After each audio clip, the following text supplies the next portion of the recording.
Now that your mask has had a week to dry and get hard, you're gonna start adding details to it. I've already freed your mask from the mold, like so. I suggest for today working with it inside the mold just to kind of keep it firm so that you don't press too hard and then collapse something. The first thing that you might want to do is take a look at your edges.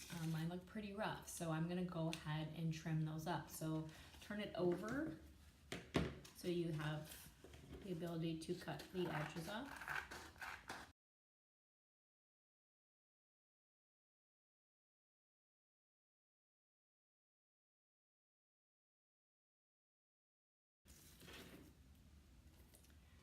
So that looks a little bit cleaner now.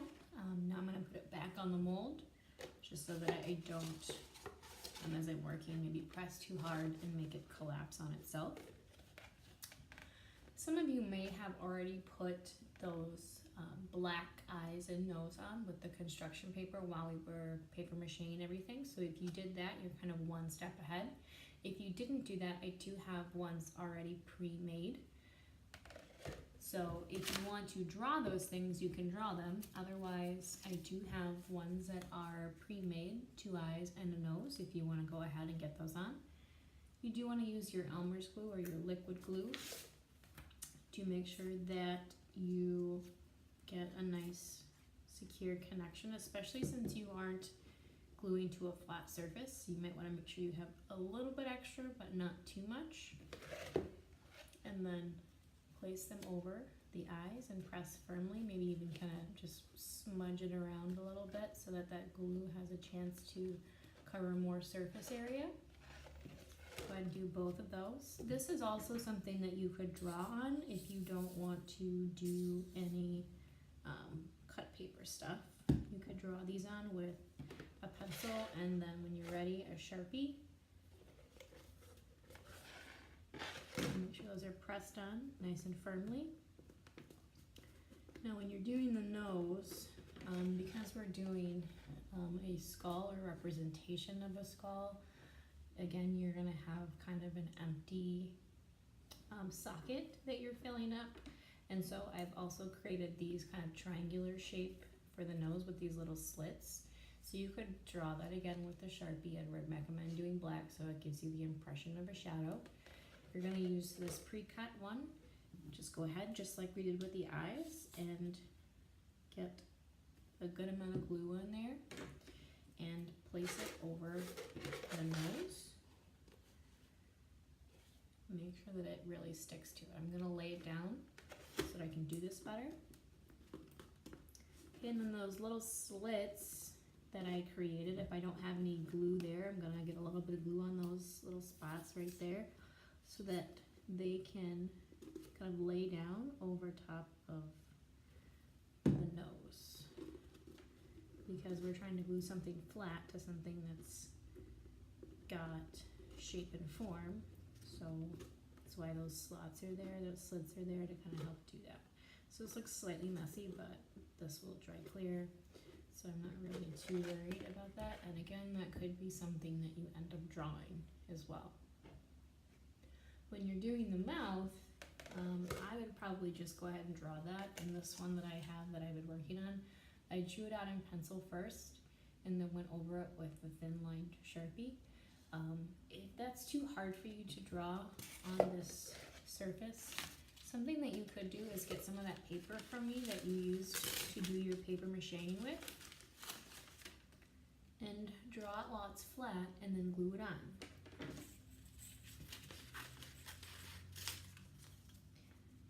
Cut the paper down to the size that you need, or you could, like I said, just draw it right down on there if you want to. That's up to you. Some kids have a hard time drawing on these surfaces, so this could be something that you try. You should start with a pencil. A simple way that you can do this is just by drawing a horizontal line straight across, and you can do that on the mask as well, and then vertical lines. And these should be about the same length and same width apart. This isn't something that you need to do fast. It's something you can take your time on. So that is kind of gives you an impression of a mouth, more of a stylized version of those teeth if you wanted to. You could also kind of connect those vertical lines together with arches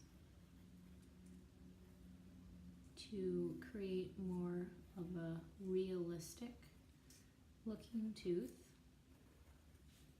If you have a different way, you can try that too. There isn't always a right way. There's many ways you can do something. I would then outline this in Sharpie and then take my glue and glue it down so you can kind of begin to see what that will look like. So I will go ahead and do that.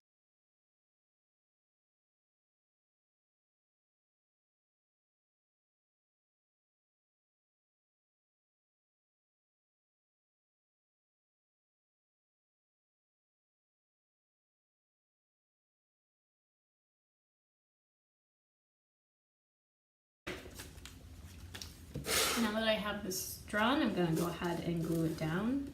So essentially you're doing the same thing that you did before with the paper mache, you're just using your Elmer's glue instead.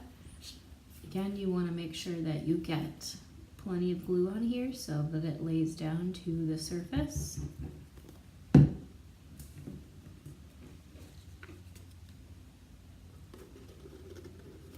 Make sure it's kind of centered. Really press it on so that it takes on the appropriate shape of the mold.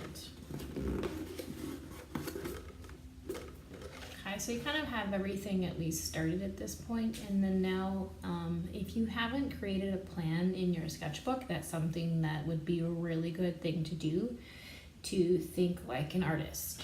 They don't always just dive in not knowing what they're going to do. So remember, you do have some reference sheets. So these are on the front counter for everybody to access. They have a front and a back with ideas that you can steal.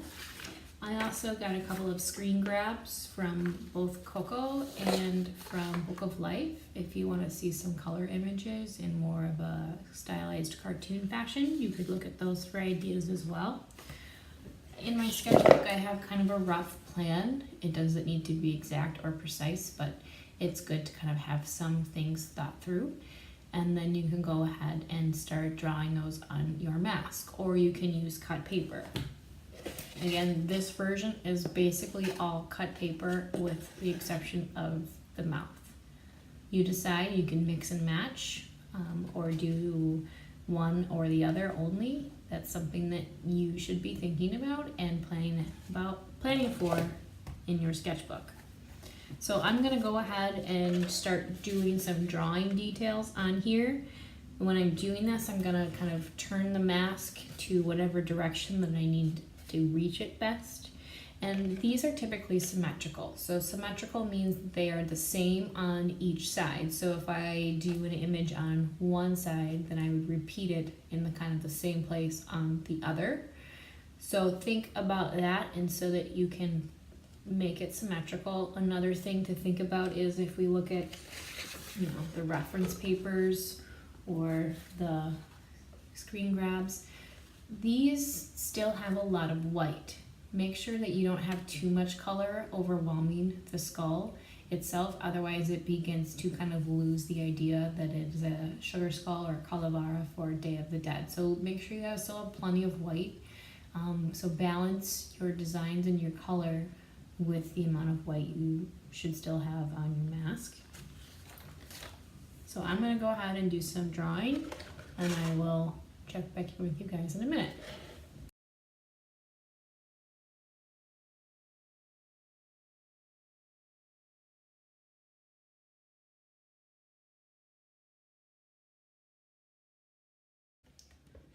I've drawn most of this out in pencil now, so I'm going to go ahead and add color with permanent markers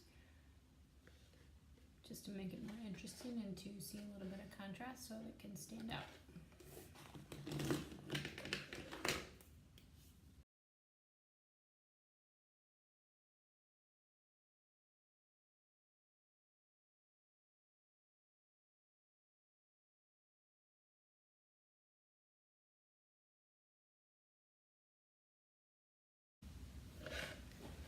As you can see, I've got most of my drawing done. If you're going to do any cut paper, I'll just kind of give you a couple of tips for that. So I'm going to put a couple like little diamond shapes in the eyes. So since I need 2 of those, what I'm going to do is I'm going to use the concept of doing that cut paper.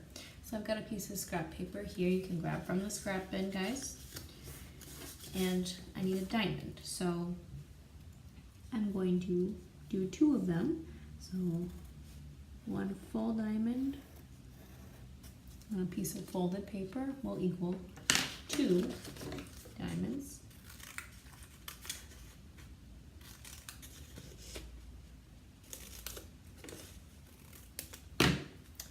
Alright, so that kind of gives you a little bit of time saving when you do that. So you could glue those down. So you can do that with anything. So I did that with all of the things on here.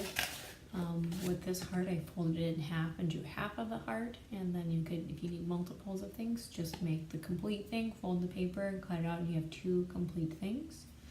So let's go ahead and get those glued down.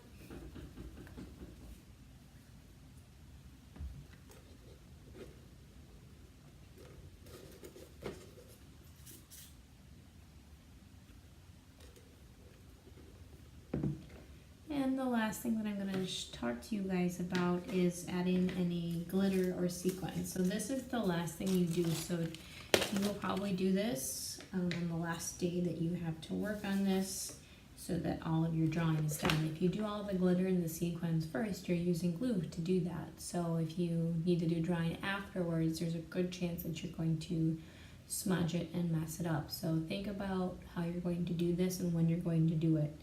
And also don't overdo it.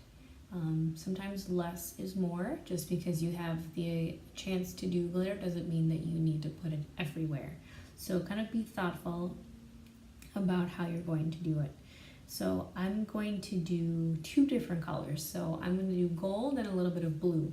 I'm going to do 1 color at a time. So I'm going to do some gold first. I think I'm going to give this guy a little gold tooth and maybe just a little couple of dollops of gold right on the eye. So I'm going to take my liquid glue and I'm basically going to draw with it. And you don't want to do too much, so go slow and make sure that you don't overdo it, because if it's really drippy, then it's going to kind of get messed up. So just get a little bit on there. Just use the bottle to kind of rub it in. You don't have to keep squeezing. Just add a little bit on there. And then wherever there's glue, we'll catch glitter. So let's go ahead and do the gold. When you're doing this, you'll grab the color glitter you need and a tub. If somebody's already used the gold, please continue to use the same tub, but don't pour different colors in there. I can reuse what's left over. So over the tub, I'm going to pour the glitter and tap off the extra.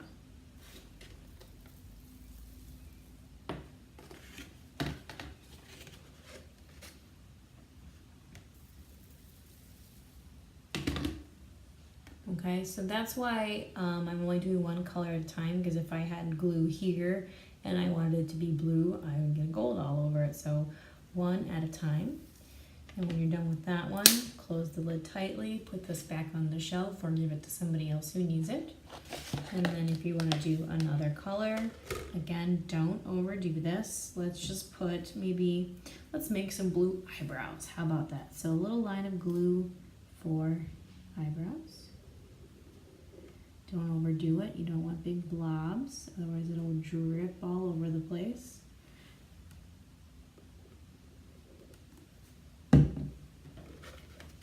New tub, new color. Same process.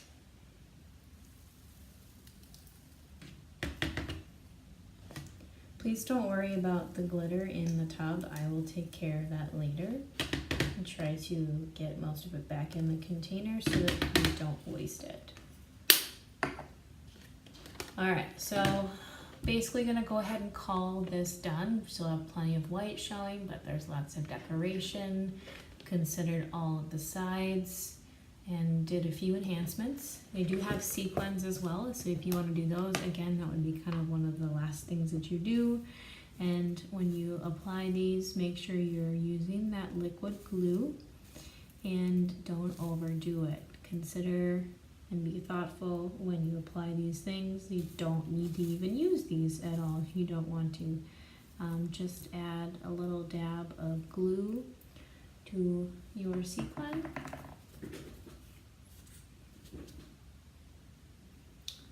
Kind of like that, and then consider your symmetry. Alright, so now you guys have a few ideas to go ahead and get started. Grab your sketchbooks, think things through. This is something that's kind of hard to fix if we mess up, so be thoughtful about it and take your time, don't rush it. And most of all, have fun.